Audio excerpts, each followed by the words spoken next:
하이델베르 교리문답 제15주일 제37문 고난을 받으시고 라고 말할 때 당신은 무엇을 고백합니까? 지상에 사셨던 모든 시간 동안 특별히 마지막 시간에 그리스도께서는 전 인류의 죄에 대한 하나님의 진노를 몸과 영혼에 친히 짊어지셨습니다. 그렇게 유일한 속죄의 희생 제물로 고난받으심으로 그분은 우리의 몸과 영혼을 영원한 저주로부터 구속하셨으며 우리를 위해서 하나님의 은혜와 의와 영생을 얻으셨습니다. 제38문 왜 그리스도께서 재판장 본디오 빌라도 치하에서 고난을 받으셨습니까? 그리스도께서는 무죄하셨지만 지상의 재판관에 의해 정죄를 받으시고 그리하셔서 우리 위에 내려진 하나님의 준엄한 심판에서 우리를 자유롭게 하셨습니다. 제39문 그리스도께서 다른 방법이 아니라 십자가에 못 박혀 죽으신 것은 특별한 의미가 있습니까? 그렇습니다. 십자가에 달려 죽으셨다는 것에서 그리스도께서 친히 내 위에 놓여있는 저주를 제거하셨다는 사실을 나는 확신할 수 있습니다. 왜냐하면 십자가에 못 박힌 사람은 하나님께 저주를 받은 것이기 때문입니다. 말씀 봉사 후에는 찬송 1A장을 통해 사도신경을 함께 고백한 후 찬송 21장의 4절과 7A 7B절을 이어서 부르도록 하겠습니다.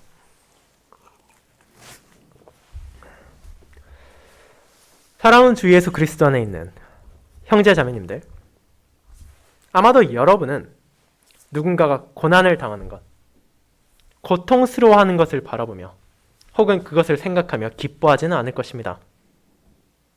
심지어 그것을 통해 유익을 얻는다는 것은 생각하기 싫을지도 모릅니다. 아마도 극소수의 변태적인 성욕을 가진 사람이 아니라면 고통, 고난은 굳이 나만의 것이 아니라 하더라도 가급적이면 보기 싫고 그 현장을 피하고자 하는 것이기 때문입니다. 그것이 여러분과 저를 포함한 대부분의 사람이 가지는 고난에 대한 1차적인 감정입니다. 하지만 굳이 신자가 아니라 하더라도 세상의 사람들도 기억하고 기념하고자 하는 고난이 있습니다. 그중 가장 대표적인 것은 바로 우리의 부모님이 겪는 고난입니다. 여러분은 어쩌면 이런 노래를 들어보셨을지 모릅니다. 나실제 괴로움 다 잊으시고 기를제 밤낮으로 애쓰는 마음으로 시작되는 어머니의 마음이라는 노래입니다. 자식을 낳을 때 느끼는 괴로움, 기를 때 애쓰는 마음, 손발이 다 닳도록 고생하실 뿐 아니라 아낌없이 자신의 일생을 자식을 위하여 살과 뼈를 깎아서 바치는 부모의 고초가 바로 그것입니다. 일반적으로는 우리가 생각하고 싶어하지 않을, 어쩌면 외면하고 싶은 괴로움, 고난, 손발이 다 닳는 고생과 살과 뼈를 깎아내는 헌신을 왜 우리는 마음에 새깁니까? 그 이유는 그런 부모의 고난, 아픔과 희생이 바로 나를 위한 것이기 때문입니다. 나를 위해서 괴로움을 느끼고 나를 위해 했으며 나를 위해 고생을 하시고 나를 위해 헌신했기에 페르나가 아니라면 그런 부모의 고난이 나의 유익을 위한 것임을 부인할 수 없을 뿐 아니라 그런 고난을 마음에 새기고 그에 합당한 감사를 나름의 방식으로 할 것입니다. 그와 같은 부모의 사랑에 기반한 고난은 이 세상에서 가장 높게 평가받는 것 중 하나일 것입니다. 하지만 우리는 오늘 그런 부모의 사랑조차도 감히 비교할 수 없는 고난이 있다는 것을 잊어서는 안 됩니다. 세상의 아버지와 세상의 어머니가 자녀들을 위해 감사하는 고통과 증거하는 헌신이 결코 가벼운 것은 아니지만 우리는 그런 고난조차도 반드시 선한 결과, 자녀들에게 유익만을 주는 것은 아니라는 것을 알고 있습니다. 하지만 성도가 고백하는 그리스도의 고난은 그와 같은 선상에서 볼 수 없습니다. 왜냐하면 그 고통의 성격이 다르고 그 고통의 이유가 다를 뿐 아니라 그 괴로움이 가져온 결과가 다르기 때문입니다. 우리는 그 사실을 살펴보며 이 땅의 신자들이 자신의 주 그리스도의 고난을 결코 남의 일로 치부할 수 없다는 것을 마음에 새길 것입니다. 그 고난은 나를 위한 것이었고 나에게 유익을 주기 위한 것이었기 때문입니다. 그리고 실제로 저와 여러분은 그와 같은 그리스도의 고난을 통해 받은 유익을 지금 이 순간에도 누리고 있습니다. 그렇다면 우리가 그런 그분의 고난에 대해 살피고 이해하는 것은 당연히 필요한 과정이지 않겠습니까? 성도가 그리스도의 순환을 통해 유익을 얻었다고 고백하면서도 이를 알리하지 않을 수 있겠습니까? 우리가 그분의 고난을 이해하면 이해할수록 나에게 주어진 하나님의 사랑과 은혜를 깨닫게 되며 그로 말미암아 더욱더 그분을 찬양하며 감사하게 될 것입니다. 그렇게 저와 여러분은 오늘 교리문답 제15주일이 전하는 사도신경의 내용을 그리스도의 고난을 통해 확신하는 신자의 유익이라는 제목으로 나누며 그 고난이 특별한 이유와 그를 잊지 말아야 하는 이유를 세 부분으로 나누어서 살펴보도록 하겠습니다. 첫 번째, 그리스도가 받은 고난의 성격. 두 번째, 그리스도가 받은 고난의 이유. 세 번째, 그리스도가 받은 고난의 결과가 바로 그것입니다. 먼저 첫 번째, 그분이 받으신 고난의 성격에 대해 살펴보겠습니다. 형제자매 여러분, 지난주에 저와 여러분은 한 사람의 잉태와 탄생 그 자체가 나에게 유익이 될 수 있다는 놀라운 사실을 고백했습니다. 분명 일반적으로 생각할 때 이것은 이치에 맞지 않는 생각입니다. 어떻게? 아직 아무것도 하지 않은 아이가 태어나는 것 자체로 다른 사람에게 유익을 주겠습니까? 누구도 그것이 가능하다고는 생각하지 않을 것입니다. 하지만 우리는 그리스도의 성육신, 그분의 거룩한 잉태와 탄생이 우리에게 주는 유익을 확신합니다. 그분께서 이 땅에 태어나심을 통해서 성도는 자신을 향한 삼위 하나님의 사랑을 그 한없음을 깨닫게 되기 때문입니다. 그리스도의 잉태와 탄생 안에서 우리는 성부 하나님의 사랑을 보게 됩니다. 그 사랑은 자신의 아들을 아끼지 아니하시고 이 땅에 보내신 아버지를 생각함으로 깨닫게 되는 것입니다. 성부 하나님과 성자 하나님의 관계는 온전한 사랑으로 채워져 있었습니다. 하늘 아버지께서는 아들을 향한 사랑을 숨기지 않았고 그 사랑 안에서 아들을 대하셨습니다. 하지만 우리는 동시에 그런 성부께서 성자를 이 땅에 보내셨다는 것을 알고 있습니다. 어떻게 그럴 수가 있습니까? 어떤 아버지가, 어떤 어머니가 사랑하는 자녀를 고난만 있고 심지어 죽을 것이 확실한 곳으로 보내겠습니까? 그러나 하나님께서는 자신의 사랑하는 독생자를 죄와 비참으로 가득한 세상으로 향하게 하셨습니다. 그 이유는 그분께서 분명 아들을 사랑하셨지만 아들만을 사랑하신 것이 아니기 때문이었습니다. 그분께서는 자신이 택한 백성들을 사랑하셨습니다. 비록 그들이 자기 앞에 어떤 가치가 없다 하더라도, 완악함과 완고함을 끊임없이 증거했다 하더라도 하나님은 그들을 불쌍히 여기셨고 그들에게 긍휼을 베푸셨습니다. 그 놀라운 사랑의 가장 분명한 증거 가운데 하나가 바로 사랑하는 아들을 그들을 위해 보내주신 것이었습니다. 로마서 8장이 말하듯 하나님께서 자기 아들을 아끼지 아니하시고 보내주셨기에 우리는 그분께서 자신의 백성들이 진리 안에서 하나님께 영광을 돌리며 감사의 삶을 살아가는 데 필요한 모든 것을 어떤 부족함도 없이 주실 것이란 놀라운 사랑을 분명히 확신할 수 있습니다. 하지만 동시에 그리스도의 거룩한 잉태와 탄생 안에서 우리는 성자 하나님과 성령 하나님의 사랑도 보게 됩니다. 자신의 백성을 죄에서 구원하기 위해 이 땅에 오신 예수님께서는 그분의 앞날에 무엇이 기다리고 있는지를 알고 계셨습니다. 오늘 우리가 함께 고백할 모든 고난을 이해하고 계셨음에도 불구하고 강압적으로 억질로 떠밀리듯이 이 땅에 오신 것이 아니라 기꺼이 자신의 양떼를 위해 종의 형체를 취하시고 영광이 아닌 비천 가운데로 내오셨습니다.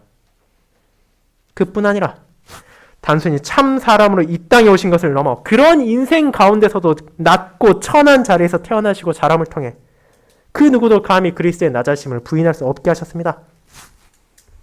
그런 자발적인 낮아심 안에서 우리는 나를 향한 그리스도의 사랑을 확신합니다. 그리고 우리는 그와 같은 그리스도의 낮아심 안에서 성령 하나님 또한 역사하셨음을 기억하게 됩니다. 그분께서는 우리의 성화를 위해 사역하시지만 성화만을 위해 사역하시는 것은 아닙니다. 성부 하나님의 창조 때 함께 하신 성령님께서는 성자 하나님의 구속사역에도 함께 하셨고 특별히 그분의 거룩하신 잉태와 탄생 가운데 역사하심을 통해 그리스도께서 참 사람이시지만 동시에 죄가 없는 중보자와 구원자가 되게 하셨습니다. 그렇게 그리스도의 거룩한 잉태와 탄생을 바라볼 때 신자는 지금도 자신을 인도하시는 성령 하나님의 사랑 또한 바라보게 됩니다. 이제 이와 같은 삼위 하나님의 사랑을 살펴본 신자는 이어서 그리스도의 고난을 바라보게 됩니다. 이것은 분명 저와 여러분에게 달가운 주제는 아닐지도 모릅니다. 정상적인 관념을 가진 사람이라면 다른 사람들의 고통과 고난을 반추하는 것을 기뻐할 수 없기 때문입니다. 그리고 기억해야 하는 것은 우리 역시 그분의 고난 그 자체를 좋아하는 것이 아니라는 것입니다. 그러나 그 고난의 이유와 그로 인해 받은 유익을 알고 있기에 이를 바라보며 잊지 말아야 하는 것입니다. 그렇다면 먼저 우리는 그리스도께서 받으신 고난의 성격에 대해 생각해 볼 필요가 있습니다. 분명 이 세상에는 수많은 고통들이 넘쳐나고 있습니다. 오죽하면 인생 그 자체가 고통이라 말하는 사람이 있을 정도입니다. 저와 여러분도 다양한 이유의 어려움을 겪고 있고 그것은 세상에 누구라 할지라도 이해가 될 수 없습니다. 부유한 사람은 부유한 대로, 가난한 사람은 가난한 대로, 권력자라면 권력자인 대로, 무력하다면 무력하다는 이유로 각각의 고통과 슬픔과 어려움이 있습니다. 그처럼 모든 사람들이 고난을 겪고 있다면 우리는 어떤 이유로 그리스도께서 경험한 고난이 특별하다고 말할 수 있습니까? 그 이유는 두 가지. 그분께서 받으신 고난의 기간과 그분께서 받으신 고난의 종류로 말할 수 있습니다. 먼저 저와 여러분을 포함해 모든 사람들이 마주한 고난과 어려움과 수모는 영원한 것은 아닙니다. 그것은 대부분 일시적인 것입니다.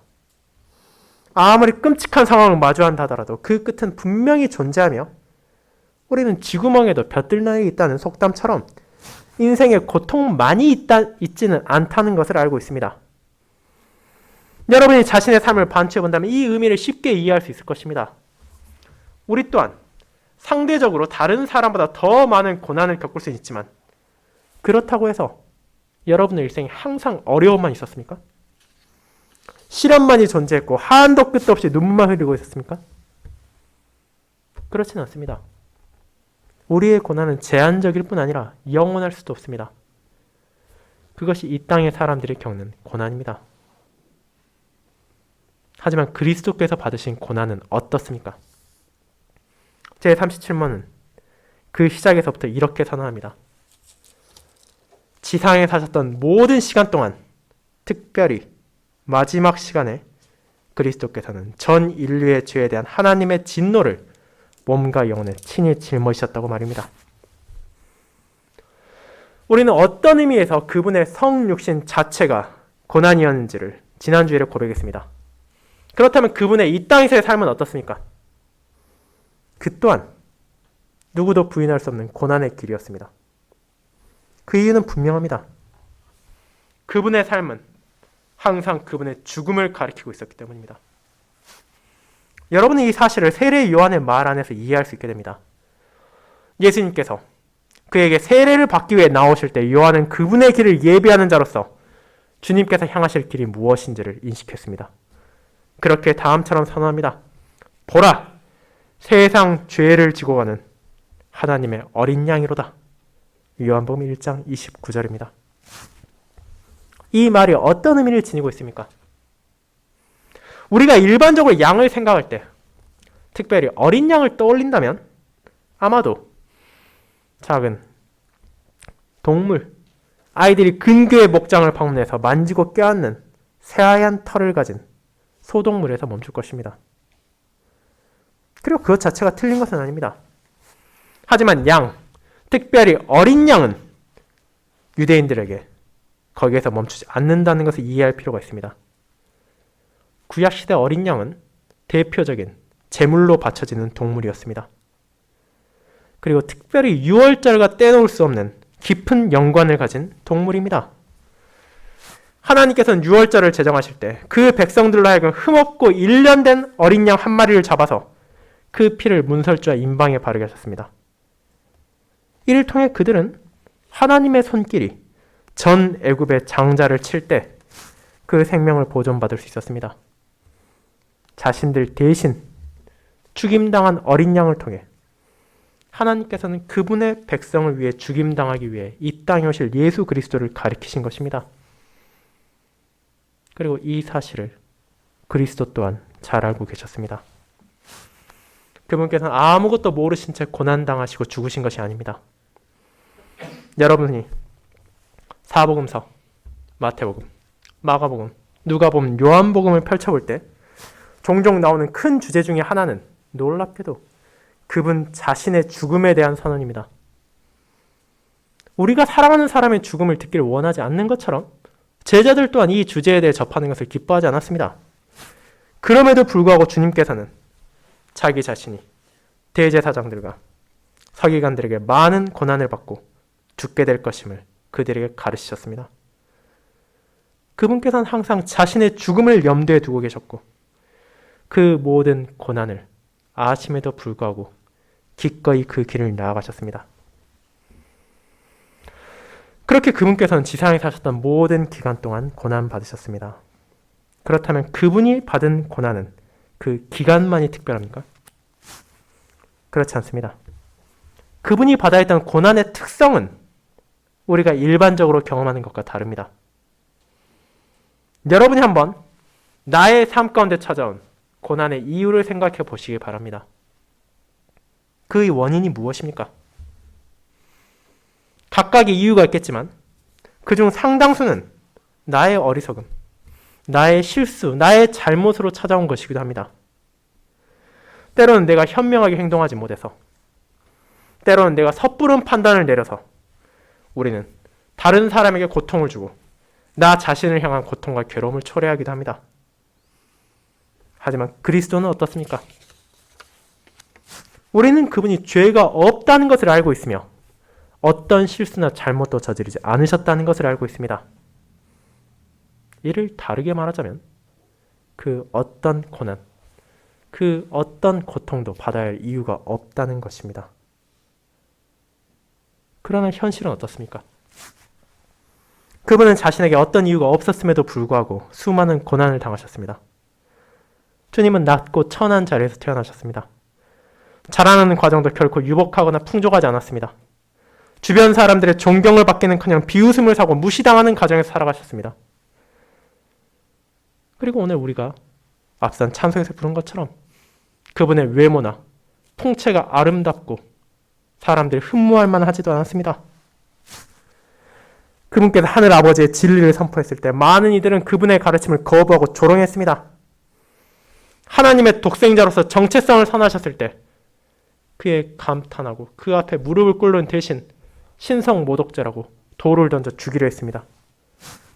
그분께서는 사랑하는 이들의 죽음을 보아야 했고 때로는 줄이고 때로는 목마름으로 고생하셨습니다. 그런 수고를 기꺼이 감내하면서도 자신의 양떼를 위해 스스로를 내어주기 위한 선한 목자로 오셨지만 정작 그 백성들 중 대다수는 그분을 거부했고 심지어 제자로부터 배신당하고 버림받으셨으며 이방인의 법정에서 사형 선고를 받아 십자가에 못 박혀 죽기까지 하셨습니다. 우리가 그 가운데 단 하나라도 경험한다면,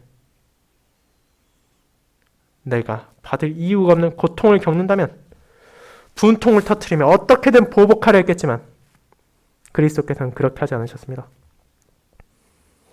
그분은 백성들의 어리석음에 슬퍼하셨을 뿐 스스로를 위해 복수의 손을 들지 않으셨습니다. 그분은 부당하게 고난을 받으셨음에도 그것까지도 하늘 아버지의 뜻임을 생각하며 그것이 자신의 백성들에게 필요하다는 것임을 기억하며 이를 인내하셨습니다. 그리고 그분의 고난은 거기서 끝난 것이 아닙니다. 여러분은 주님께서 겪으신 고난을 통틀어 한 몸에 받는 사람이 없다는 것을 알고 있지만 그럼에도 각각의 고난은 저와 여러분도 종종 경험할 수도 있습니다. 가난하게 태어난 사람이 있고 멸시받는 사람이 있으며 배신당하고 부당하게 죽임당하는 사람들도 있습니다. 하지만 그리스도의 고난이 그와 같이 일반적인 사람들이 경험하는 고난과 다른다는 분명한 요소가 있습니다. 이는 그분께서 자신이 당하는 모든 것이 하나님의 진노에 따른 것임을 인식하셨다는 것에 있습니다. 그분은 단순히 육체적으로 고난받으신 것이 아니고 정신적으로 힘든 상황을 보내신 것만이 아닙니다. 그리스도의 고난에서 영적인 측면을 외면해서는 안 됩니다. 전 인류의 죄에 대한 하나님의 공의로운 진노가 그리스도께 찾아왔습니다. 아버지와 아들 사이에 사랑이 존재했지만 그 사랑 안에서 아버지의 진노를 그 아들이 감당하셨습니다. 그리고 그 사실은 그분께서 십자가 위에서 아버지의 저주를 받아 죽으심으로 명백하게 온 세상에 드러났습니다. 사랑하는 형제자매 여러분, 저와 여러분은 결코 감당할 수 없는 생각하기도 싫은 고난을 그리스도 우리의 주님께서 겪으셨습니다. 그분의 이 땅의 공생의 기간 동안 계속되었던 고난, 그분께서 이 땅에 태어나실 때부터 죽으실 때까지 이어졌던 고난은 분명 그 어떤 사람도 참을 수도 없고 인내할 수도 없는 고통이었습니다. 하지만 그리스도의 그런 고난을 바르게 인식할 때 우리는 위로와 소망을 받게 됩니다. 그분의 고난을 바라볼 때 우리는 내가 이 땅에서 겪는 일시적인 고통이 나를 꺾을 수 없다는 것을 알게 됩니다. 그 이유는 그리스도께서 그저 크고 두려운 고난을 경험하셨다는 것을 멈추지 않고 그 모든 것을 나를 위해서, 여러분을 위해서 짊어지셨다는 것을 이해함으로 우리에게 위로가 되기 때문입니다. 우리가 자신을 향한 부모의 헌신을 알면 알수록 그분을 향해 더욱 큰 감사를 드리듯이 우리는 이와 같이 그리스도께서 받으신 고난의 성격을 외면하지 않으므로 나를 위해 감당하신 성자 하나님의 고통 안에서 감사의 찬양을 올리게 될 것입니다. 그리고 이것이 두 번째, 그분께서 받으신 고난의 이유로 연결됩니다. 성도 여러분, 이와 같이 그리스도의 고난의 유일성, 특수성을 확인했다면 이제 우리는 그분께서 받으셔야 했던 고난의 이유를 기억해야 합니다. 앞서 살펴본 것 같이 그리스도께서는 스스로 죄를 범해 그에 대한 합당한 벌을 받은 것이 아닙니다. 실수를 해서 그에 대한 결과를 감당한 것도 아니고 우연히 그런 어려움을 마주한 것도 아닙니다. 그 모든 고난에는 분명한 이유가 있습니다. 그것은 바로 우리를 위해 우리의 자리에서 대신해서 받으신 것입니다. 많은 사람들은 그리스도의 구속의 은혜에 대해서는 기뻐하지만 왜 그런 구속이 필요한지에 대해서는 외면하곤 합니다. 저는 지금 그리스도를 부인하는 불신자들이 아니라 교회에 다니며 믿음이 있다고 자처하는 신자들을 대상으로 말하고 있습니다. 자신의 죄를 바르게 인식하지 않는 이상, 죄에 대한 하나님의 진노를 고백하지 않는 한 우리는 그리스도, 우리 주님의 고난의 이유를 바르게 깨달을 수 없습니다. 왜냐하면 그 고난의 모든 것은 저와 여러분을 포함한 전 인류의 죄로 인한 것이기 때문입니다. 잘못을 범했다면 당연히 그에 대한 벌을 받아야 합니다. 이 땅의 법정에서는 때로는 진실을 밝혀내지 못하고 죄인이 풀려나는 경우도 있지만 하늘의 법정에서는 결코 그런 일이 있을 수 없습니다. 하늘의 재판관이신 하나님께서는 모든 것을 다 아는 온전한 지혜를 가지고 있기에 가장 높고 어미로우신 자기 앞에 지어진 아주 작은 사소한 죄라 하더라도 그 값을 치르게 하시기 때문입니다. 하지만 그렇다면 세상에 그 어떤 사람이 자신의 죄값을 치를 수 있겠습니까? 우리가 앞선 우리의 죄와 비참이라는 제목의 제1부에서 고백한 것처럼 그 누구도 스스로의 힘으로는 구원받을 수 없습니다. 다르게 말하자면 자기 죄에 대한 값을 치를 수 없을 뿐 아니라 그 일부조차도 갚을 수 없다는 것입니다. 그렇게 우리는 내가 아닌 다른 누군가의 도움을 필요로 합니다. 중보자의 손길 없이는 결코 하나님의 은총을 다시 받을 수 없으며 자신에게 임할 그분의 진노, 공의롭고 영원한 저주에서 벗어날 수 없기 때문입니다. 그렇기에 우리는 그리스도의 고난 안에서 나와 그리스도의 대조되는 모습을 바라보게 됩니다. 내 앞에 기다리고 있는 것은 하늘 법정에서 선언된 영원한 정죄였으며 그것을 받는다 해도 어떤 불평과 불만도 토할 수 없습니다. 왜냐하면 하나님은 나를 벌하시기에 충분한 근거와 이유를 가지고 계시기 때문입니다. 그와 반대로 이 땅에 오신 그리스도께서는 세상에서 고난을 받을 이유도 없고 세상 법정에서 정죄받아야 할 죄도 범하지 않으셨습니다. 그분의 모든 삶은 하나님 앞에서의 온전한 순종과 감사였고 그분을 모함하고 그분을 무고하던 이들과 달리 거짓을 말하지도 않았고 잘못을 범하지도 않으셨습니다. 그것은 결코 과장이 아닌 사실 그 자체입니다. 그분은 진정 무지하셨습니다. 그런데 교리문답 제38문답은 말합니다. 그리스도께서는 무지하셨지만 지상의 재판관에 의해 정죄를 받으셨다고 말입니다. 그 이유는 다른 데 있지 않습니다. 바로 나를 위해, 우리 위에 내려진 하나님의 준엄한 심판에서 우리를 자유롭게 하기 위해서였습니다. 그렇게 우리는 그리스도의 고난의 이유를 분명하게 정의할 수 있습니다. 그것은 나의 죄로 인한 것이었고 나를 위한 것입니다. 그 고난에 대해, 그 고난의 이유까지도 그리스도께서는 분명하게 인지하셨음에도 자신의 백성을 위해 기꺼이 짊어지고 결정하셨고 아버지의 뜻에 순종하여 그 모든 과정에서 어떤 부족함도 없이 모든 죄에 대한 값을 온전하게 치르셨습니다. 그 사실을 우리가 오늘 읽은 베드로는 다음과 같이 전합니다. 그리스도도 너희를 위하여 고난을 받으사 그는 죄를 범하지 아니하시고 그 입에 거짓도 없으시며 욕을 당하시되 맞대어 욕하지 아니하시고 고난을 당하시되 위협하지 아니하시고 오직 공의로 심판하시는 이에게 부탁하시며 친히 나무에 달려 그 몸으로 우리의 죄를 담당하셨다고 말입니다. 베드로전서 2장 21에서 24절입니다. 사랑하는 성도 여러분, 그렇게 우리는 그리스도의 고난의 이유를 결코 잊어서는 안 됩니다.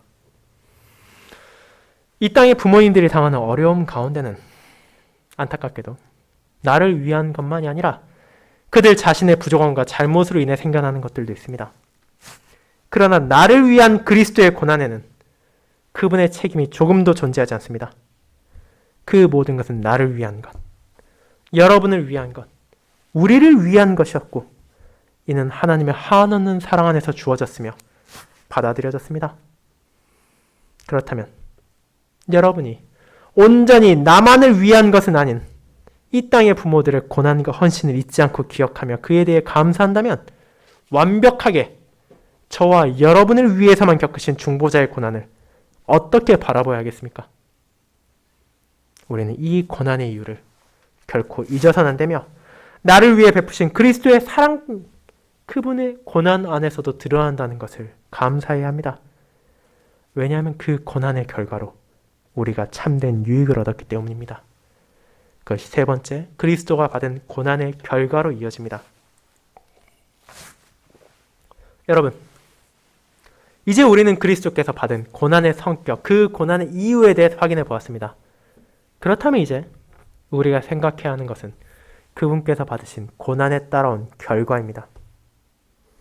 왜냐하면 우리는 이 땅에서 종종 선의를 가진 행동, 기꺼이 받아들인 고난에 의한 것이라 하더라도 그 결과가 항상 좋지만은 않다는 것을 알고 있기 때문입니다. 누군가가 나를 위해 온갖 고난을 당했다 하더라도 그 결과가 헛수고일 때도 있습니다. 그런 어려움에 대해 우리는 복잡한 감정을 가지게 됩니다. 그것은 순수히 기뻐할 수도 없고 그렇다고 당연히 미워할 수도 없는 난감한 상황을 우리에게 마주하게 합니다. 그렇게 우리는 누군가의 의도도 중요하지만 그에 따른 결과 역시도 결코 무시할 수는 없습니다. 자, 이제 우리는 그리스도의 고난의 결과를 봅니다. 그런데 그 고난의 결과를 바라보는 것은 우리를 결코 실망시키지 않습니다. 이 고난을 바라볼 때 우리는 그것의 이유인 나 자신의 죄와 비참을 바라보기에 스스로를 낮추게 되지만 동시에 그 고난이 가져온 아름다운 결과를 확인하기에 위로와 기쁨을 받습니다. 그 결과가 무엇입니까? 교리입니다. 제15주일에 37문, 38문, 38문은 각각의 문답에서 그 결과를 세 차례 통해 강조합니다. 먼저 37분에서는 그분께서 유일한 속죄의 희생제물로 고난받으심으로 그분은 우리의 몸과 영혼을 영원한 저주로부터 구속하셨으며 우리를 위해서 하나님의 은혜와 의와 영생을 얻으셨다는 것을 말합니다.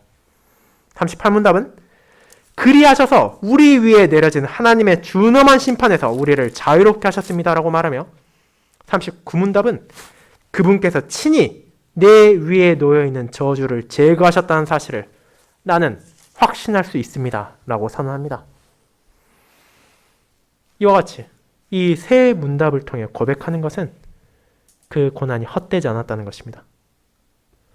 나를 위한 그분의 모든 고난을 통해 그리스도께서는 우리의 죄를 담당하셨고 그분께서 죽으심으로 우리가 살게 되었으며 그분께서 채찍에 맞으심으로 우리가 나음을 입게 되었을 뿐 아니라 그분께서 아버지의 진노 가운데 버림받으심을 통해 우리는 하나님 안으로 돌아갈 수 있게 되었습니다.